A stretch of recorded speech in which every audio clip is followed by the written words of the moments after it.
Assalamualaikum warahmatullahi wabarakatuh. Alhamdulillahirabbil alamin wassalatu wassalamu ala asrofil anbiya'i wal mursalin wa ala alihi washabihi ajmain amma ba'du.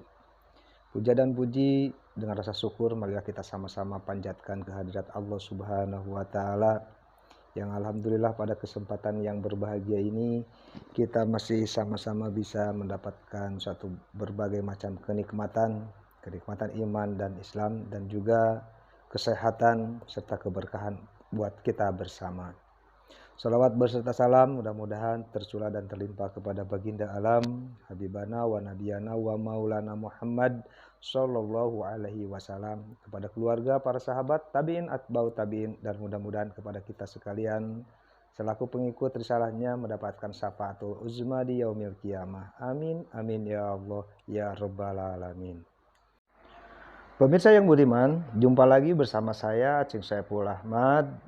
Pada kesempatan kali ini saya akan membagikan ataupun menceritakan suatu pengalaman pribadi saya selama saya berada di lingkungan masyarakat Kabupaten Karawang, khususnya di Kecamatan Kota Cikampek, dan saya bertempat tinggal di Perumahan Ranca Manyar, Kota Baru, Cikampek, Kabupaten Karawang. Pemirsa yang budiman, pada kesempatan ini di dalam cerita yang akan saya bawakan nanti, mudah-mudahan menjadi sebuah pengalaman berharga khususnya buat saya pribadi, dan juga mudah-mudahan menjadi sebuah cermin buat kita semua di dalam rangka berkehidupan bermasyarakat. Dan kalaupun memang suka, mohon maaf, dan kiranya menjadi sebuah motivasi buat kita bersama. Dan jangan lupa untuk subscribe, like, dan komen, dan tentunya menjadi pahala buat Anda. Pemirsa yang budiman, kenangan yang terindah dengan sahabat saya, Bapak Jamaluddin atau dikenal tadi Engkong Jamal, ketika tepatnya di tahun 2004 silam, sekembalinya saya dari pulang kampung merayakan Hari Raya Idul Fitri, saya bersama kakak saya, Kang Ape, berangkat dari kota Tasikmalaya menuju Cikampek dengan menggunakan sebuah motor. Dan di perjalanan di kota Bandung, saya mendapatkan sebuah musibah, yakni tabrakan dengan sebuah angkot. Dan waktu itu saya mengalami cedera ataupun patah kaki berbarengan dengan kakak saya juga, sama cederanya, sama patah kaki, dan sama-sama dirawat di Rumah Sakit Al Islam Kota Bandung. Dan waktu itu saya minta pindah di Rumah Sakit Raja Wali Bandung. Dan beberapa waktu saya dirawat di Kota Bandung di Rumah Sakit Raja Wali dan dilakukan sebuah operasi karena waktu itu kaki saya mengalami patah 5 bagian. Dan sekembalinya dari rumah sakit, beberapa waktu pulang ke rumah, di dalam perawatan itu sendiri terkadang saya punya satu pesimis bahwa saya bisa kembali normal di dalam menjalani kehidupan karena luka yang saya alami. Tapi alhamdulillah sahabat selalu datang, selalu berkunjung. Salah satu di antaranya adalah yang sering saya berkunjung ataupun yang berkunjung mengunjungi ataupun menengok saya adalah Bapak Kong Jamal tadi. Dia selalu menghibur saya, selalu memberikan satu semangat, spirit, bahwa insya Allah ke depan lo bisa kembali dengan kehidupan yang normal. Lo sedang berusaha, lo sedang dalam perawatan. Yakin kepada Allah Subhanahu wa taala bahwa lo harus bisa kembali normal kembali. Dan alhamdulillah sampai saat ini saya secara paling tidak 95% bisa kembali menjalankan satu aktivitas sehari-hari dalam keadaan normal, lancar.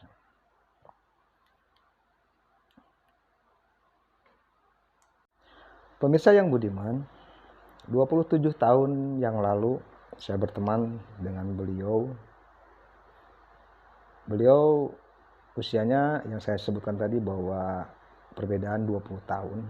Yang semula saya anggap sebagai orang tua, namun beliau pintar dalam menempatkan dirinya bergaul dengan rekan ataupun temannya. Beliau tidak ada kata pernah marah. Beliau tidak pernah kata ada ketersinggungan. Beliau tidak pernah ada kata yang sifatnya gua ini orang tua yang harus lo hormati. Beliau tidak demikian. Beliau selalu menempatkan sama ketika beliau berada di posisi ataupun temannya, baik itu dengan anak-anak sebayanya ataupun di bawahnya. Beliau selalu penuh canda dan tawa, dan tadi beliau selalu memberikan satu support terhadap teman-temannya yang dia kenal.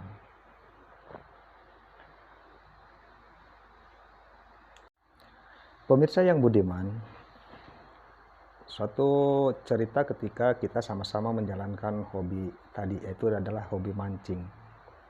Padahal waktu itu saya posisi sedang tidak normal, artinya di dalam setelah mengalami musibah kecelakaan tadi, dan saya dibantu dengan alat bantu untuk belajar berjalan kembali dengan 2 tongkat. Namun hasrat daripada hati saya ingin segera cepat pulih ataupun sembuh.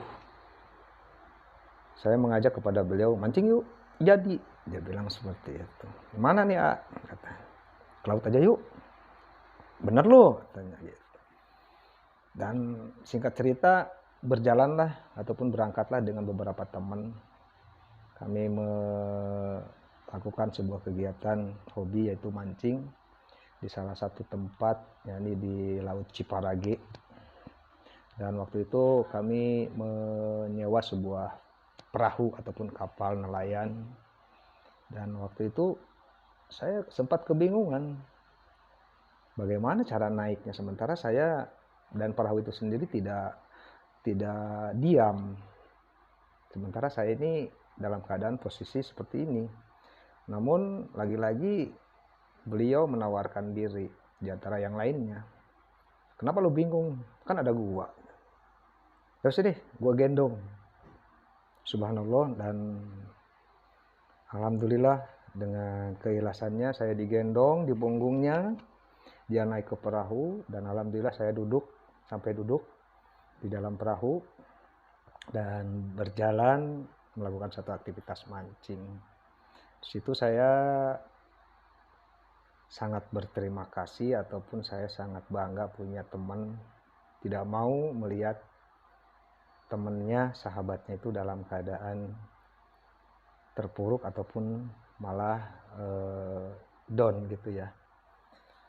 Dan sekembalinya dari mancing pun sama, digendong lagi turun sampai saya juga dibopong, dikawal pulangnya. Saya duduk manis di motor sampai kembali ke rumah pun dengan selamat. Sering waktu berjalan, kemarin tepatnya seminggu yang lalu, dengan sakit yang diberikan oleh Allah Subhanahu wa Ta'ala, beliau sakit selama beberapa bulan. Sempat saya pun menengok beberapa kali. Terakhir seminggu sebelum dipanggil oleh Allah Subhanahu wa Ta'ala, saya pun juga bersama rekan-rekan dengan teman-teman sahabat berkunjung melihat keadaannya. Beliau dirawat di rumahnya dan kebetulan istrinya adalah sebagai karyawan ataupun perawat di sebuah rumah sakit besar di Indonesia. Dengan penuh haru saya pun melihat, dan alhamdulillah mungkin itu satu pertemuan kami ataupun saya dengan beliau yang terakhir yang bisa berkomunikasi. Beliau menyampaikan permohonan maaf apabila di dalam kehidupannya beliau selalu merepotkan dan lain sebagainya. Dan tentunya saya sebetulnya yang meminta maaf kepada beliau, bahwasanya saya selalu merepotkan, dan saya yakin bahwa beliau adalah orang baik. Ada peribahasa bahwasanya harimau mati meninggalkan belang, gajah mati meninggalkan gading, dan manusia mati meninggalkan amal kebaikan. Dan mudah-mudahan beliau diterima oleh Allah Subhanahu wa Ta'ala atas amal kebaikannya dan dihapuskan daripada segala dosa-dosanya atas kebaikan-kebaikannya tadi.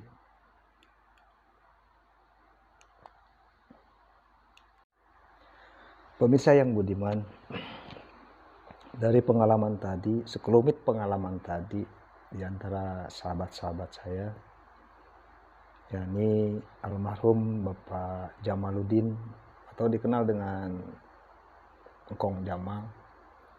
Beliau telah memberikan suatu pelajaran buat saya, khususnya bahwa ketika hidup di tengah-tengah masyarakat, salah satu diantaranya adalah dengan amal ibadah. Dan amal ibadah itu sendiri tidak hanya harus berupa materi ataupun uang yang diberikan kepada yang lain, tetapi dengan perilaku ataupun bantuan tenaga.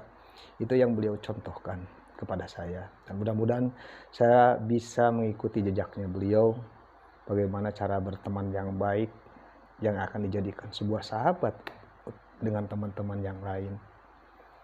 Dalam hal ini, saya secara pribadi, sahabat, merasa satu kehilangan yang mendalam atas dipanggilnya sahabat saya ke hadapan Allah Subhanahu wa Ta'ala.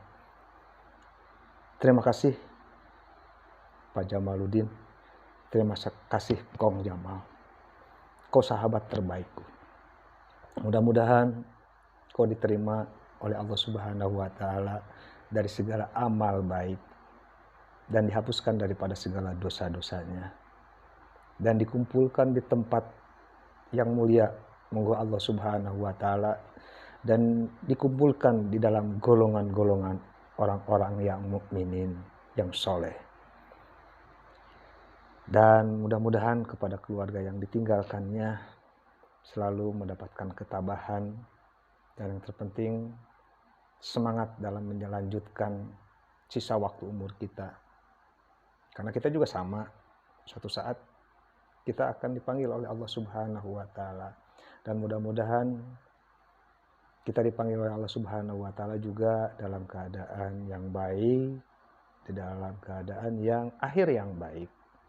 Karena Allah telah berfirman, kullu nafsin dha'iqatul maut. Setiap makhluk yang bernyawa pasti akan mengalami yang namanya kematian. Dan tentunya kita tinggal menunggu giliran kapan, di mana, dan kita tidak tahu. Dan juga tidak akan pernah bisa menawar. Tidak akan pernah bisa ditunggu-tunggu ataupun yang lainnya. Karena itu adalah sesuatu yang menjadi suatu ketentuan milik Allah Subhanahu wa Ta'ala.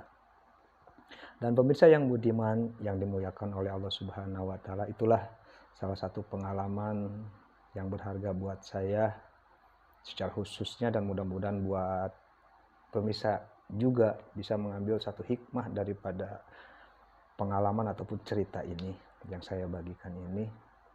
Dan tentunya kita pun bersama-sama berharap kepada Allah Subhanahu wa Ta'ala, mudah-mudahan kita selalu ditetapkan iman dan Islam kita, dijadikan orang baik di mata Allah Subhanahu wa Ta'ala, dan kita juga mudah-mudahan digolongkan menjadi golongan orang-orang yang baik, orang-orang yang soleh. Kita hanya sifatnya berusaha, manusia diwajibkan untuk berusaha, hasil dan tidaknya adalah milik Allah Subhanahu wa Ta'ala. Demikian pemirsa yang perlu saya bagikan ataupun saya sampaikan. Kesempurnaan hanyalah milik Allah Subhanahu wa Ta'ala. Kesalahan, kehilapan, kealfaan, dan kebodohan adalah milik saya pribadi selaku manusia. Untuk itu kami mohon maaf yang sebesar-besarnya. Di akhir kata, wabillahi taufiq wal hidayah. Assalamualaikum warahmatullahi wabarakatuh. Sampai jumpa dalam kesempatan yang lain dan channel-channel yang lain, dan juga video-video yang nanti akan saya bagikan. Terima kasih.